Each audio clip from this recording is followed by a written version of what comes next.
Bahay-bahayan. Bahay-bahayan is a traditional Filipino children's game that mimics domestic life and household rules. The term Bahay-bahayan comes from the Filipino word bahay, meaning house, so the game is essentially playing house. Kids gather and pretend to be family members, typically imitating parents, children, and sometimes other rules like teachers or community figures. The game is usually set in a makeshift houses, which could be built out of blankets, chairs, or other household items. Or sometimes they pretend this structure exists without actually building them. The history of Bahay-bahayan is closely tied to the rich tradition of community and family life in the Philippines, reflecting a deep cultural connection to the home and family dynamics. Long before Spanish colonization, Filipino communities were structured around families and barangays. Even as children, members of society learned social norms and family rules through play. Games like Bahay-bahayan likely emerged from these early practices of learning and role-playing, as children mirrored their parents' activities in everyday life. During the Spanish colonial period, the structure of the Filipino family was shaped by both indigenous practices and Spanish Catholic values. Bahay-bahayan likely continued to evolve during this time, with children imitating the hierarchical and patriarchal family structures encouraged by the colonizers. The game became a way for children to practice and internalize societal expectations, particularly in relation to family rules, gender, and religion. In today's context, Bahay-bahayan continues to be a popular game, often blending traditional play with modern influences. While technology and media have introduced new types of entertainment, Bahay-bahayan holds cultural significance as a game that emphasizes family, social rules, and collaboration.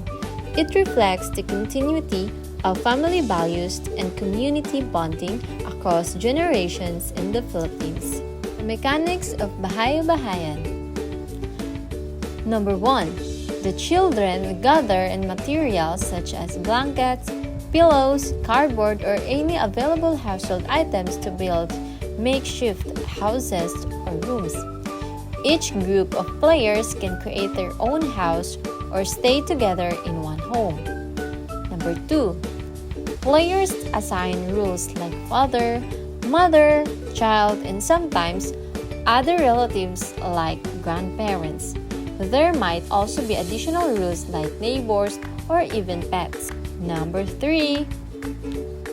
Players act out typical family activities such as cooking, cleaning, taking care of the children, or going to work.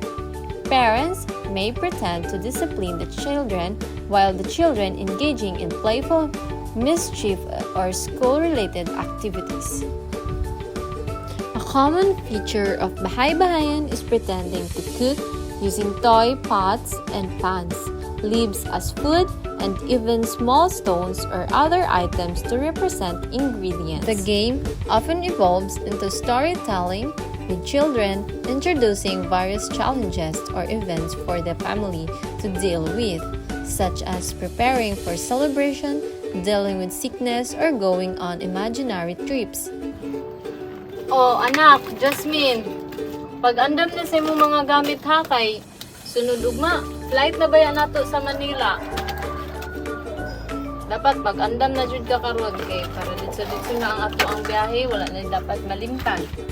Wala rabi kay laing trabaho diri, sige ra ka ugtuan. Sige ra kag tanawan na imong cellphone. Syaro basin ako pag nag-andam na imong mga gamit ha. Oh, ma. Tapati ko! Nahigalta ka! Tapati na ito! Tunggal ako nag-autay mo ba? Sige! Ay! Wala na ka na ulang Ba't di mo nakapataka? Hindi noon, man! Sinsa lagi lagi ka? Noon, man! Sus! Tapati na Ayaw rin ko na malagot ito! ka! Nga naman mga lambang! In real life, players might pretend to have disagreements or conflict, which they then resolve into role-playing. There are no strict winners or losers in Bahay-bahayan, as the game is more about enjoyment, imagination, and social interaction.